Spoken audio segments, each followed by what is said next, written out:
I first saw Adrian's sketch, I fell in love with it. There's this circular movement that pulls your eye around and around.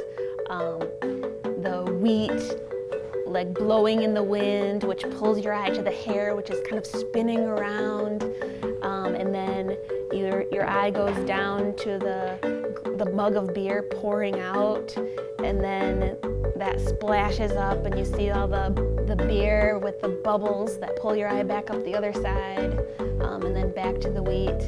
But then in the center of that is that standing figure with those eyes that are just staring right at you.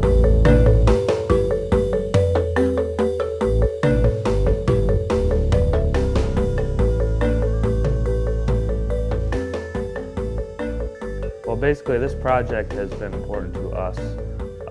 We've wanted to do a collaboration for quite some time now with an outside artist, someone that can help us think outside the box. As Elizabeth and I have been designing for glass for so long, we're kind of limited when we think about designing and fabricating. We're thinking about what's easy to cut, what's easy to assemble, you know, production.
The glass we selected to use was all mouth-blown antique glass.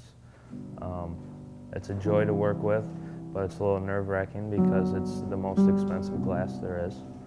But it's gorgeous, and it gave us an amazing palette to paint on. Painting stained glass is much more difficult than I thought it would be. And the paint that we use is basically, it's ground up glass mixed with other sediment.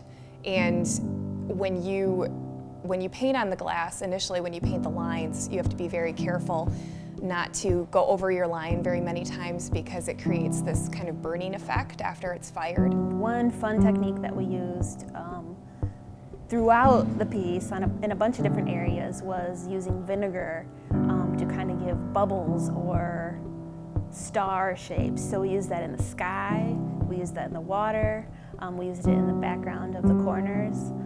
Maria Orr is a glass painter that I've worked with on a number of projects, so she was our immediate choice, who we wanted to paint the flesh and the face. 5 layers of paint on the face alone. I mean, you start out doing the trace lines, which is like the lining of the eyes and the nose and the features, kind of more like the hard lines, and then 3 layers of shading, and then I've added some lip color, cheek color, eye color, earring color on top of that. So there's probably about 2 layers of coloring on top of that. Matt wanted to do something with a pretty lady, and a lot of Art Nouveau pieces involve beautiful women holding harvest items. So my original sketch had some harvest items, and we were thinking maybe that we would do sort of an ode to Michigan with apples and corn. And Matt was the one that came up with the idea, why don't we turn the apples into hops and turn the corn into wheat and have her be a goddess of beer. So there were a lot of obstacles, and given how big and heavy this thing is, we wanted to get it in on a cart, and that forced us to cart it through the brewery, which wasn't all bad. We got a little tour that we've been asking for a long time. we only chose people that work or that wanted to be at Founders because we want people that want to be here.